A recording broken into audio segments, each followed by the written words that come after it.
do we start it though? Just like that, hey? Hey, Darryl. Yeah. Hey, Jeremy, how you doing? I'm doing well, Darryl. Good to see you again. You're here. I don't know if anybody noticed or if you haven't watched our first episode yet, you can go back and see it. But when we were done Yeah. recording, Darryl had mentioned that it kind of looked like I might have looked like a kind of Disney character there with the way I had my discs set up. So in honor of that, I've come prepared with There you my go. R2D2 ears That's that I almost, picked up. that's almost perfect. It's just It act- they look like they're just sitting on the shelf right now. well, I'm not going to wear this the whole episode. I just thought you might get a kick out of that. Okay. Now, I know I threw this on you. We didn't discuss this. So put on your Yeah. thinking cap here and shoot some Yeah. holes in my idea. The bit of a pause there was me taking a second to try and think the pros and the cons. And all you can I, think of is how wonderful the idea is, right? I yeah, we'll end the episode there. Yeah, no. Or should I say, it could be partly my catchphrase? You know that I like your idea, but you're wrong. Ouch. I So don't what? know. I don't necessarily love the idea. I'm not going to say I hate it. I'm just Okay. trying to think why I don't like it. I Hey, think everybody. Welcome to Chain Out, the disc golf podcast for Canada. Nope, I'm not doing that one. I got lost. I got lost. I could I, feel you were like searching for words. I'm like, I went way beyond the simple thing. Yeah. So we'll do it again. 5 seconds. It'll just be simpler. I think what it is I don't know what Episode 3? it's episode 3, but do I want to call it the Chain Out or Welcome to Chain Out podcast? Episode 3, I think. Chain Up Podcast. Yeah. Okay. Because that's how we've got it labeled. So. Yeah. With you. I'm Jeremy, and with me, as always, is Darryl. Hello, everybody. How's it going, Jeremy? Going well, Darryl. How about you? How you feeling, buddy? I don't know. Can you tell? My voice is. I'm not. I got that bit of a sexy Barry White voice going on, I think. Oh, Or you just say sexy Barry White. I was thinking maybe a little Phoebe Buffet smelly cat Phoebe. voice there. Yeah. Podcasting energy that we've got is like a healing energy. That's what I'm There going to you say. go. Yeah. Channeling my inner Phoebe Buffet. Yeah, there you go. Well, thanks everybody, and we'll see you on the next one. Until then, till then, Smelly Cat says, chain out. Chain out. There for it. But for me, I think what the difference is that if I have an errant shot at Nor'Wester, I'm gonna hit a car. A car is pretty strong. It's gonna my disc is gonna bounce off it.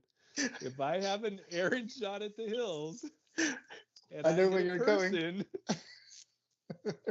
it's gonna bounce off them, but it could do a lot more damage hitting a person. And I feel that those tight Right. lines, I'd rather go onto a road and hit a car or hit a truck or something like that than hit an actual person. So that's what I'm gonna use as my deciding factor of why I'd prefer to play Nor'Wester. Plus, Nor'Wester is gonna have the longer distance, all the things that we Right. talked about than the hills.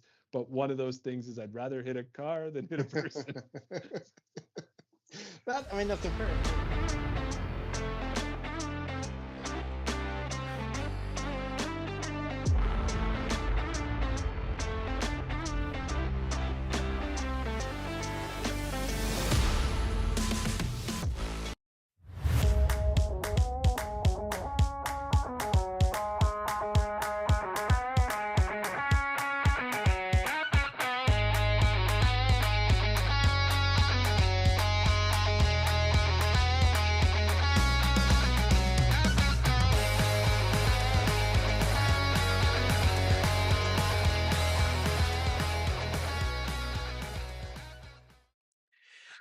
Hey everybody, welcome to episode 38 of the Around the Basket podcast. That's it. Yeah, I am the super co-host Darryl, Yes. and with me as always is the guy, you're in second. Yes. You're very close second. behind.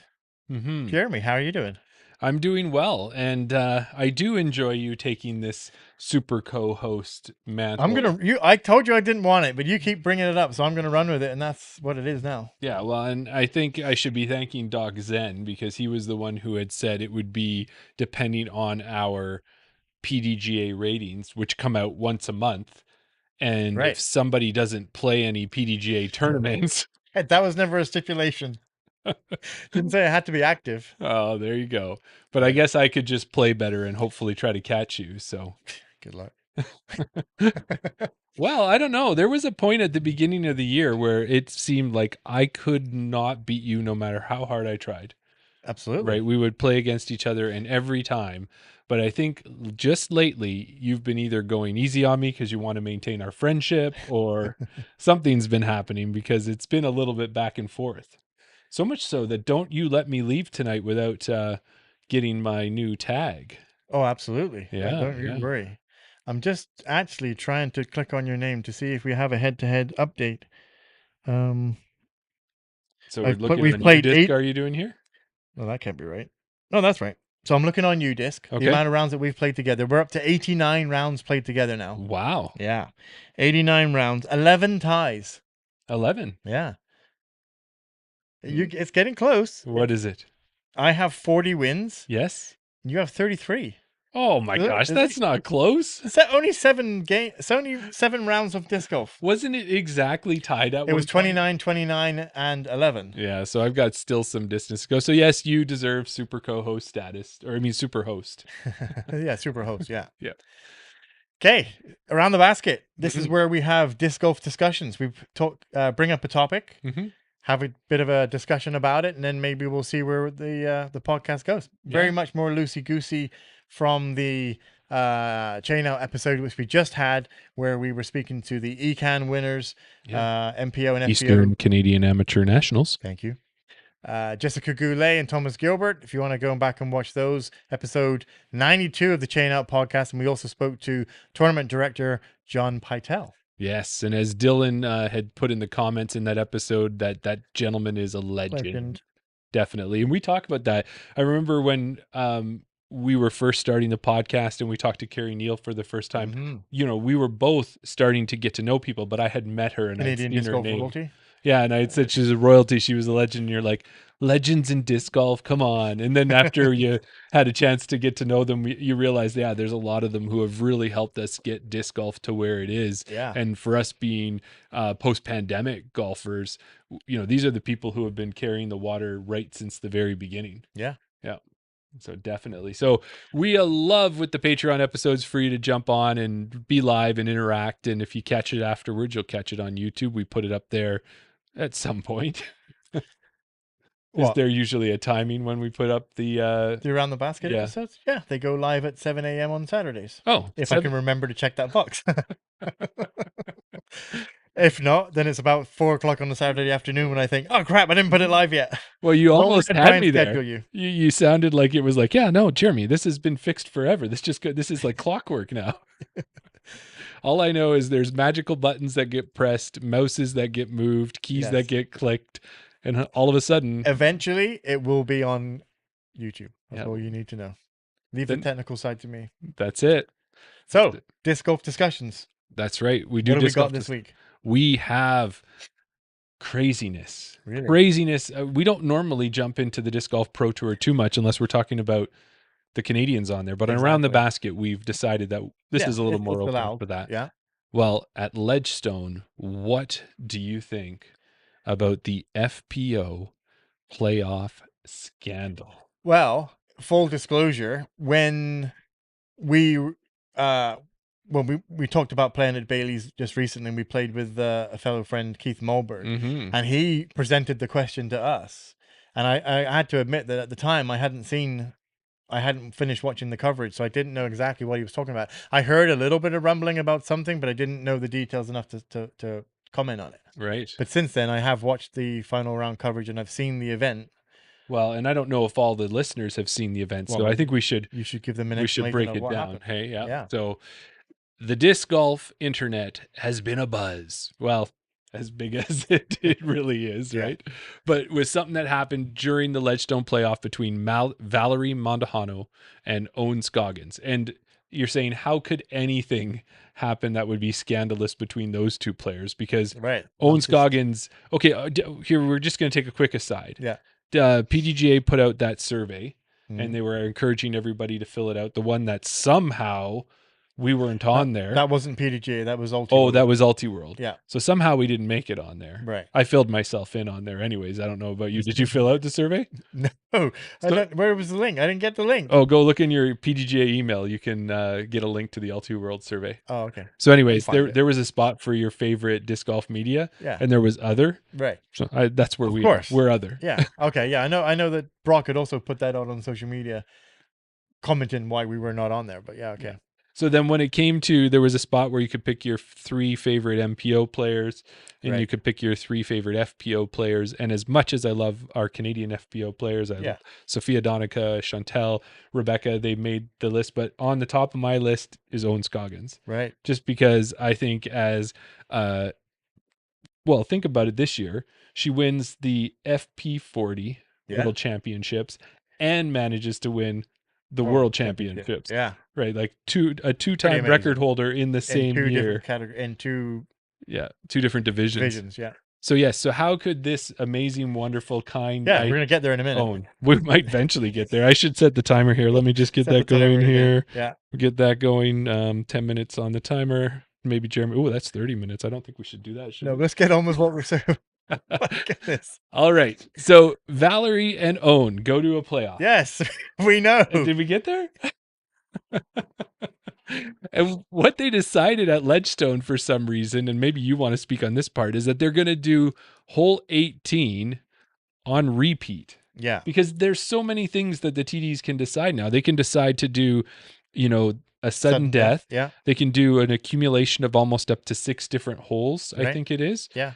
But Ledgestone chose hole 18. Well, there was a reason for it, because if you watch the end of the Jomez coverage, they actually did mention it, and they kind of addressed it. They definitely said it was a bad idea. They said that it was terrible to do that hole on repeat, because it wasn't a great scoring separation hole anyway. Right. But the reason why they did that one hole on repeat was because they actually had Worlds playing on that course at the same time. So there were people on the course on other holes. Right. So that was the only hole that was, I guess it wasn't the only hole, but that's what the hole they decided to keep them far enough away from encroaching cards coming in behind. But all right, well that makes sense. It was do you see how I was quick to the point and I got to the point of what I was trying to say? I didn't need a timer. No, you didn't need carry on. Okay. Yeah, that was like only about 37 seconds, I think. Good job. Okay. Yeah. Carry on. That was good.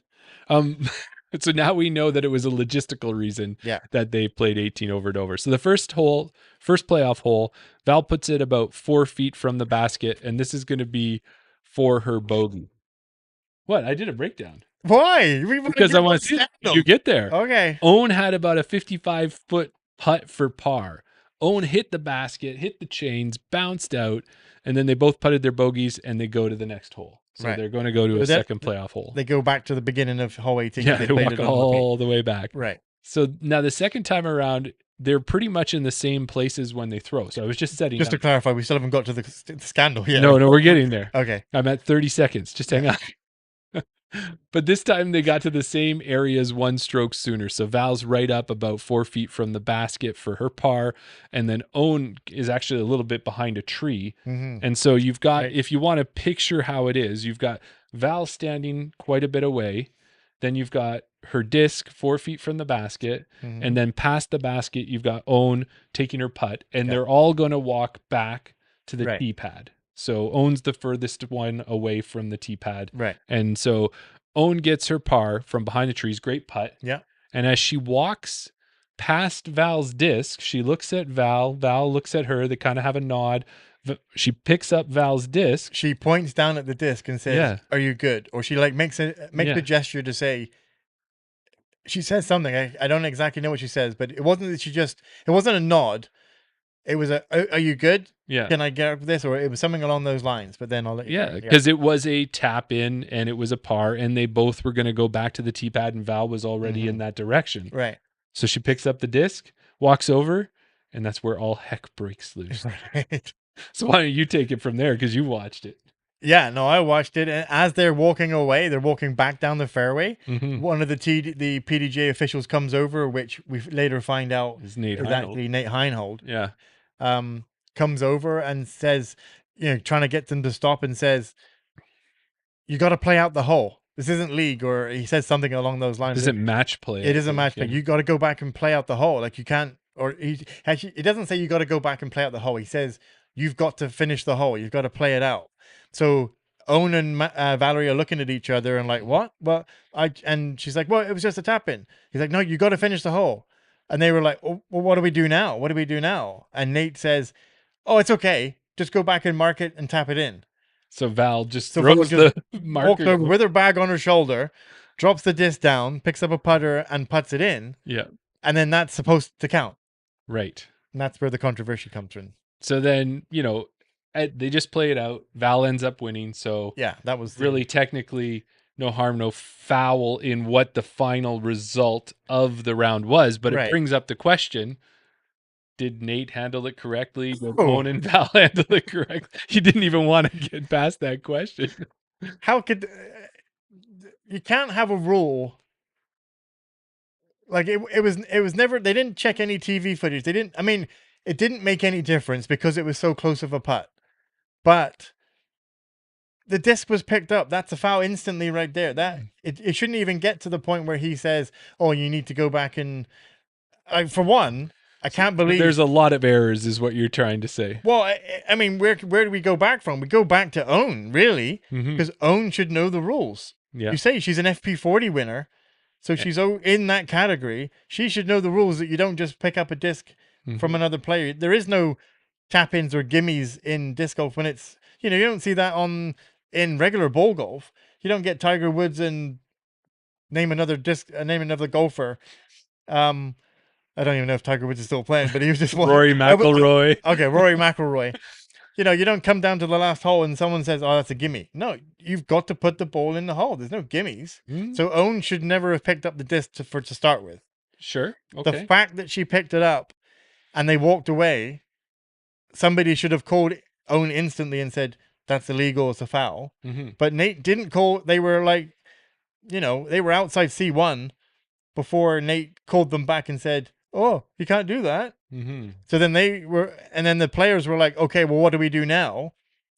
So Nate should have said, well, and I think maybe it was because it was a playoff hole, but he should have said, Owen, I have to award you a penalty stroke. Valerie, you win the hole.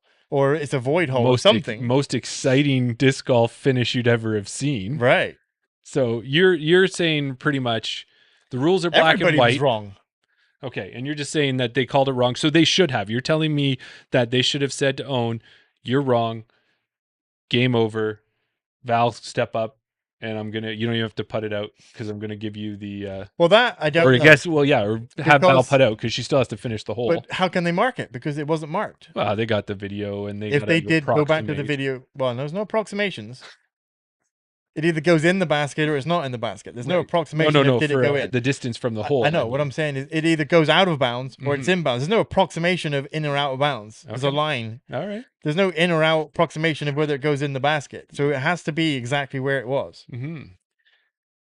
Well, I guess this is what I'll say to this. So I'm going to say everybody was wrong because Owen shouldn't have picked up the disc.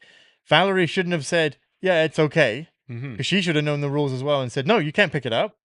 So even though it was all wrong, my question is, did they do the right thing at the moment and play it out the way it did for disc golf, for everything else? Was that the right play, or do you think it should have been a big deal and then not been that great finish after the two competitors that played so hard the whole weekend and got to this playoff? What was the right choice? I will say, I would like...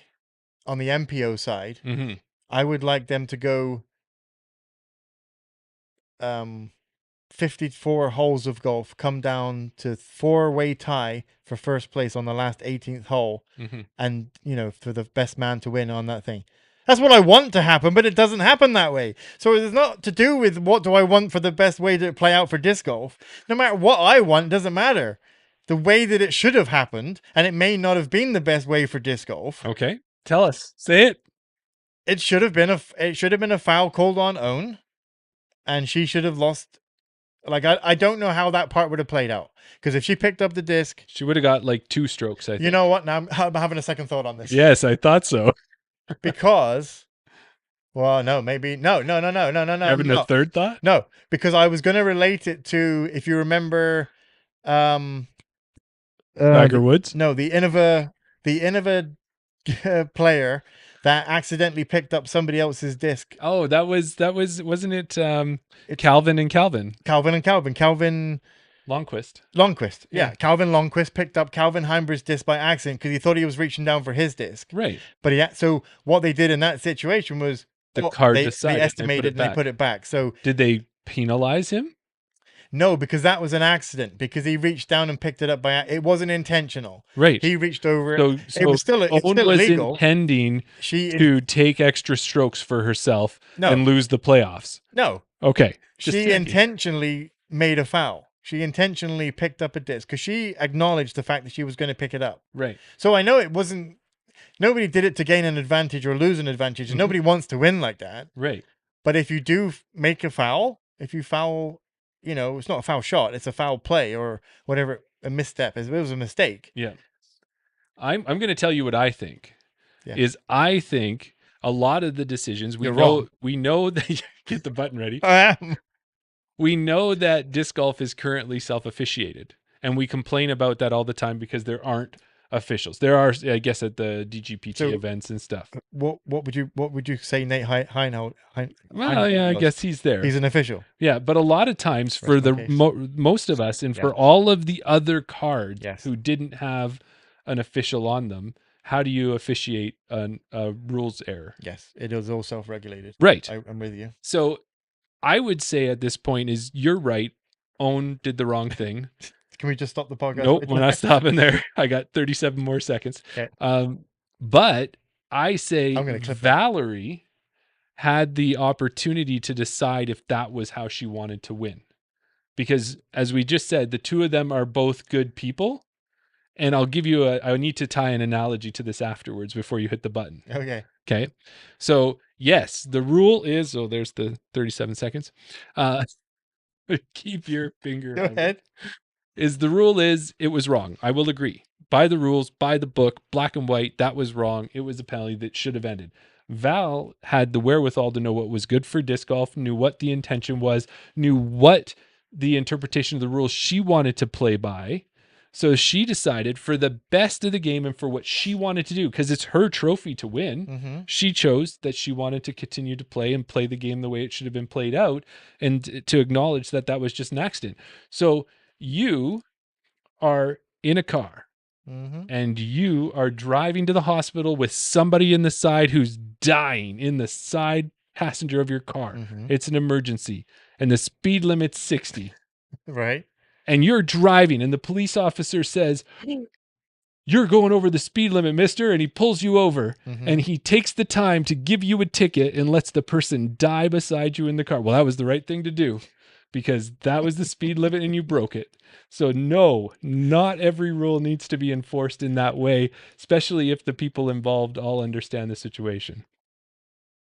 I can, now you make a good case because I can see the similarities between Owen and Valerie winning or maybe losing a playoff and somebody dying. How are they even similar? What do they call? But you're wrong. There you go. No, I don't think Valerie, in that second, Valerie did not say, I wonder what's the best for disc golf. And do I really want to? No, it was, she genuinely was in the moment. She just said, oh yeah. Well, she had all the time to walk back to the tee pad and say, "Hey, everybody, can we just stop for a sec? I just want to think about. I've had some time to think about this." No, because Nate came right up to Owen and said, "You can't do that. You got to play." Or to Valley. But if you're saying the rules are the rules, whether Nate said that or not, right? And Val wants to enforce the rule to the letter, she could have stopped it at any time, even after she threw a bad shot. Oh, let's just go back to that shot because it was wrong back then. The rest didn't matter. Yes, she could. Oh, now it's up to you. You've got to enforce the rule at the time. If she accepted to play on and carry on. Oh, so you're saying she does have the ability to accept the breaking of the rules? Obviously, she does. She has the ability to do it. I'm saying what I choose is right, and what I choose is wrong, Okay. and what I say goes. Now, what should have happened? It's obviously not what happened, but what I think should have happened is they should have enforced the rules. And do we have a comment? Dina is in the chat, and she says, "I think they played it correctly. It would be crummy for the win to be decided on a small rules mishap." Thank you, Dina. I'm with you. Can I say, Dina? I value your opinion, but you're wrong. Dina, I get it. The fact that it would be a crummy way to win, and if we're not going to play by the rules, it was a mishap. But if we're not going to play by the rules, then what's the point in having rules? well, I'm not saying we shouldn't have rules. I'm saying that Val had the opportunity as the winner, as the legitimate winner at that point, to make the decision. So the rules were still enforced, right? Like, how about this? Do you not remember recently there was an Olympic thing where I think it was the pole vaulters, wasn't it? I think it was the female pole vaulters, and they had to go to keep jumping over heights, and they were tied and they had to go over this one, and they just had to keep going until one of them either made it or didn't make it. Right. And the two of them said, "Are you fine with sticking, as a tie?" Mm-hmm. Yeah, I'm fine. They stopped. They made that decision, and they took the medals, and they did not have a winner and a loser per se in that case. But what you're saying in that situation is a time thing. They could have kept trying to get over that bar. Mhm. They could have kept knocking it off, and they could have been there for 20 hours, Right. doing the same thing. But they decided, well, let's not waste 20 hours. We'll just cut it short and we'll tie. Right. So But same that's- thing, totally same thing. The only thing I'm demonstrating is good sportsmanship. I honestly, To me, I value good sportsmanship over Rules. forcing rules down someone's throat to make the worst playoff finish you've ever seen. I honestly get what you both are saying. Okay. That it Thank you, wasn't. Dina. It was in the sport of playing disco. It was in the sport of In the spirit. spirit of sport. Mhm. I get all that.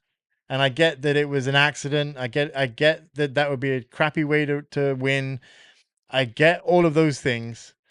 But I think it can't be wishy-washy. You can't choose to play a role and then not choose to play a role. Either you play by the rules and you have to enforce them. And it wouldn't be on Valerie to say, "Oh, I had a crummy win because I won because Owen fouled." Mhm. It's Owen made a mistake. If Owen threw out of bounds or whatever, and they were like, "Oh, well, you threw out of bounds, but I really want this to go. I want to play in the spirit of the game." You threw out of bounds. You made a mistake. I would She say picked up. What happened if she kicked the disc accidentally, or she had her bag down and the disc rolled away and hit it? Those are still violations. Those are still penalties. Yep. What do you say? "Oh, I'll pretend I didn't see it." well, Next thing you know, we're playing Monopoly and there's no winner. we're playing Monopoly and you're flipping the table is what's happening. Exactly. Okay, I think. I think we're going to You finish you with that. can finish it I off. get You a got the comment last on bit. that. Okay. Well, I'm thinking if I anything, value your opinion, but you're wrong. Okay, take that away from me. Okay, yes. I am thinking though, as you said, is that had Val gone that way and Mhm. said, "Hey, I'm going to take a moment here, Nate, and own that was wrong. I should have the win right now. Right. But I want to continue on." And if she said that, I think the storyline we'd be talking about today would be different because we were like, did Val make the right decision or wrong decision at that point, as opposed to because the rule was wrong. Like Ohm broke the rule. I will agree, but I say the right decision was made. That's my last line. I would just like to reiterate. You're missing out a step. Owen broke the rule by picking up the disc. Mm-hmm. Valerie broke the rule by acknowledging and saying, "Yes, you can do that." So then, Did you see her actually say yes, or Yeah. do you think the two of them just went, no, I actually "Yeah, that's didn't. what we said"? No, I didn't see her because she was off camera. Right. But Owen looked down and nodded and like made a point of it. So there must have been some sort of positive feedback to say, "Yeah, you can pick it up because I'm going to tap it in anyway." Sure. So the fact that Valerie gave her a nod to say, "Yes, you can pick it up," Mm-hmm. meant that if then Nate came over and said, I mean, this is another gray area. If Nate had come over and said, "Owen, you can't do that. You fouled. I'm going to give you a penalty." Owen could say, "Well, I looked at Valerie and she said, yeah, pick it up." It doesn't matter. You're the one who touched it at He's that the point. one that if you touched said it, that, yeah. Just because someone told you to jump off a cliff doesn't mean you should jump off a cliff, right? There you go. Yeah. But in any event, so then it wouldn't have even got to the point where they say, Valerie, you can make your mind up. Do you want to win in this way, or would you rather just say, scrub that hole and we'll replay again? Yeah. So we agree the rule was broken. I say it was played out properly, though. You do not. Well, if I agreed with you, then we'd both be wrong. So I'm not going to agree with you. All right. Well, that was the first time we've had a disagreement. That's in a good one. Are you happy with that? Yeah, that was good. All right. Well, let's see if we could disagree on some more with this quiz that you've cooked up. It's quiz time. Yep. We like to play quizzes on this podcast. You normally do the quizzes. Mm-hmm. I made a quiz for you. Last time I made a quiz for you, there was a theme. Yes. Guess what? There's another theme? There's another theme. Dun, dun, we would like to play an episode of... Did we come up with a theme song for this? You can make it up right now. You want me to do a voice? So you make true. up a new quiz. Who dis? Okay, I like it. Okay, so what we have on the screen for people that are listening, even though it's not an audio-only podcast, what you will see is 20 some known, some unknown discs. Right. I'm not going to tell you anything about the discs, mm-hmm. but when I give you clues, I guess I need to get my phone. I'm going to give you clues to 10 of those discs. So 10 of them are going to be, for want of a better word, red herrings, but 10 of them are actually going to have answers to these questions. And we're going to see how fast I can do it. How fast you can do it. So should I read out the discs so everyone knows what's up there? Or so I even know what's up there? Go ahead. All right. So we've got Extreme. We got the Whippet, Drone, Jokery. Yep. Toro, Viper, Money Shot, Predator, Ram, Shortcut, Galleon, Baobab. The Baobab or the Baobab? Baobab. Moab, Talon, Criminal, Amulet, Flick, Malta, Apocalypse, and Juggernaut. Right. And I think, I probably know about 50%, or at least they seem familiar. Okay. And from us doing these quizzes, maybe not what they are, whether they're mids or anything, but. Exactly. But there is a theme. All right. So you're going to start the timer? Going to start the timer. I get one guess. You questions. If you get the guess wrong, I move on to the next question, then we'll come back to it afterwards. Are you ready, sir? I am ready. Do the countdown. All right. In 3. Hang on, I got to take my glasses off for this. Okay.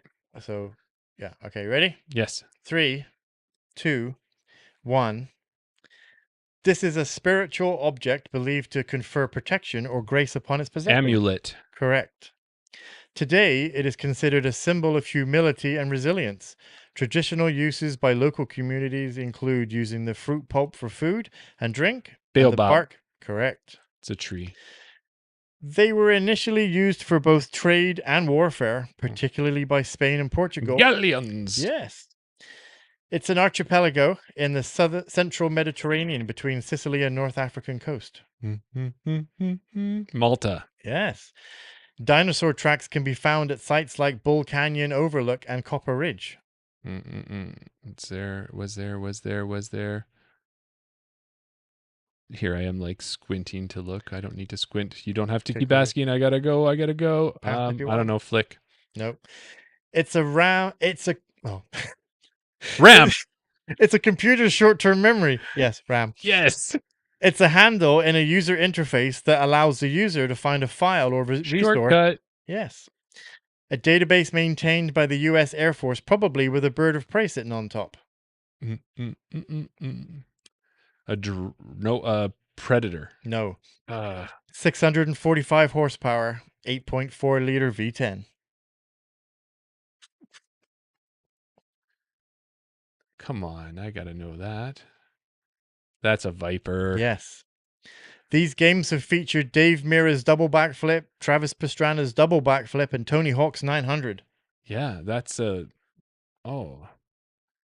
Come on, I know this. I've played all of those games, and I gotta look through all the lists to figure it out.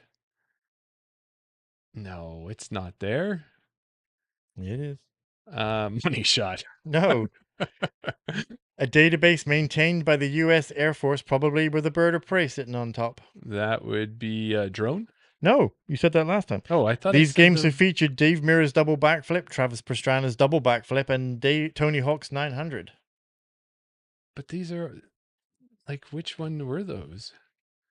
None of those. Everybody Extreme. Yeah. All right. Yeah. A database maintained by the U.S. Air Force, probably with a bird of prey on top.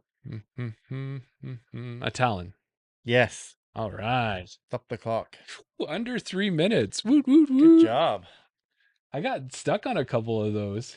Yeah. I was like, you were running through them. I was thinking I made the questions too easy this time. I didn't kind of have. Last time I did it, I picked discs that were similar. So right. they may have had two different. It could have been, if there was a dinosaur one, there would be two dinosaurs, so you wouldn't know which one to pick. Yeah. But today, I think they were kind of a little bit more separated. So if you knew the answer, you knew the question. And you know what got me? Because I'm thinking about it. I'm like, I feel so embarrassed that I didn't get the Dave Mirra one and the Tony Hawk. Yeah. And the reason being is because you were talking about the literal X Games. Right. And I was thinking about the fact that I actually own Dave Mirra BMX as a game. And I own Tony Hawk, right? Didn't you own a Dave Mirra bike? Yeah. Yeah. Exactly. So, to me, I was thinking of the video games and I'm like, what were those called? Right. I'm like, that's not what they were called. Wasn't it like 1080? Technically, it's the X Games. It's but the X what Games. does the X stand for? For the Extreme. Extreme. Yeah, that was good. So there you go. So if I'll recount for everybody, the answers were Amulet, Baobab, Galleon, Malta, Ram, Shortcut, Viper, Extreme, and Talon. What is the theme? Well, if you're going to go back to discs, the only disc out of that whole list that I really know is a Malta because I have one. Correct. And I know that is a super overstable, like, almost like a putt approach. I almost say it's like a 4-speed or something like that. 4 or 5. Yeah. And then I see the Extreme was in there as well. And like a Talon has a hook on it. So I'm thinking it has to do with overstable, but at the same time, like an Apocalypse or a Juggernaut, I could have saw those being overstable too. So I don't know. I'm going to say overstable putt approach mid-range. Is that your final answer? By the judge of your face, that's going to be wrong. But yes, that's my final answer. I will award you half a point. Half a point. Okay. There's a bit more. There's one thing that I really want you to say. They're not all Discraft. No. They don't dial it down just a little bit more. What's one thing that they all have in common? It's a theme. Oh, okay. They're all a 4 turn or not turn, a 4 fade. Incorrect. No. Am I closer? No. Okay. What else did they have? They're not all Discraft. I said that. You know the Malta. Yeah, the Malta's a Discraft. It's a Paul Macbeth disc, isn't it? Could be. They're not all certain players' discs, are they? Is that your final answer? Yeah. No. All right. I am not going to get this one unless you give me. Do you know the flight numbers of a Malta? No. You don't know? For it's 5, but yeah, carry on. 5, 3. Sure. 1. Yeah. So they all have a positive turn? They all have a positive turn. All right. Gotcha. They are all super overstable with a positive turn, +1 turn. All 20 the whole of those, list are. The whole list has a +1 turn. Well, as you read the names and how sometimes people will name them kind of similar to that. Like if you think like a Talon. There was this, the disc that I left out was P model OS and the F model OS. Yeah. So, I mean, obviously I'm not going to come up with a question for those, but yes, last week's question was they all had -4. The common theme was they all had -4 paradox and turn. Such, yeah. Now these ones all had positive turn. Had a positive 1 turn. Well, that's good. I like the theme. So you got it that they were overstable. Yeah. But you just didn't dial into that. Last week you nailed it with the actual number. Yeah. This week you didn't quite get it. So well, and I was thinking C-, must try better. Well, that was good. And I'm looking at it and I was seeing so many other themes there, and the fact of Apocalypse, Juggernaut, Joker, they're all like superheroes or villains actually. Yeah. They're not all of the same. You know what? I think next universe, time, giving you a bit of a hint, but next time I don't think it'll be the flight number related. It'll be some random thing that'll string them together. Yeah, that might be harder to try and do. So I'm not going to say I'm going to do it just yet, but I'm going to try and go down that route. Yeah. Well, and then there's also, because like, you've got Predator in there, and we actually just watched that with the kids. Yeah. That movie still stands up. It's still awesome. But yeah, it was a great one there. And what I did was like baobab, and then it was like as soon as you gave the clue, I'm like, oh right, that's like one of those really thick trees that you see in There was some of the National Geographic clues things. where I tried to only give you the real hint of the clue at the end of the question, sort of. So thing, you could 'cause I drag know- out my time. so So I you could gave give- yourself a 5-minute question. give you a 5-minute question. So what do you get? Hey, what's the point you're getting at? But yeah, you did good. Yeah. 2 minutes 26. Write that down because we always come say, well, what did we get okay. last week? What did you get last week? All right, 2 minutes 26, and we'll put my name on here. Yeah, We'll sign that off on the sheet. perfect. Quiz winning time. I know I've done faster than 2:26. So Jeremy is the champion of the quiz all right. world. Anything else we have to talk about? No, I think, what's the thing we talked about with some of these episodes is that we Go want back them to to the be studio. quick and to the point, and we had a lot of heat at the start. Yeah, I enjoyed that. Mhm. And there is no right answer, but it was good having Did a you say, discussion. was that Paisley Plaid? That's the right answer? Is that Yeah. what? BR Disc Golf, sponsor of the Chain Out podcast. That's right. Cardinal as well.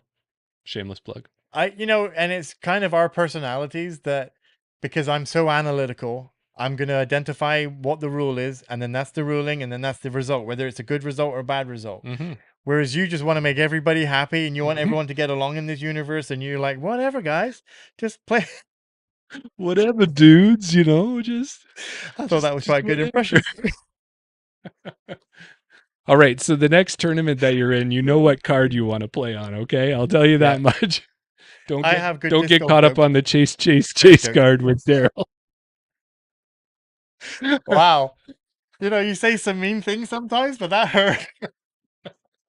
Don't worry, I'll be there with you. I'll be there with you. All right. And you know what? If you are on the chase card with us, what you should do is you should hang out right to the very last hole. Yeah. You should get up there with us. We will not pick up each other's putters. No, we're gonna. But I'm sure I'll know where they will be. Where will they be? All of those putters will be around the basket. Thanks, everybody.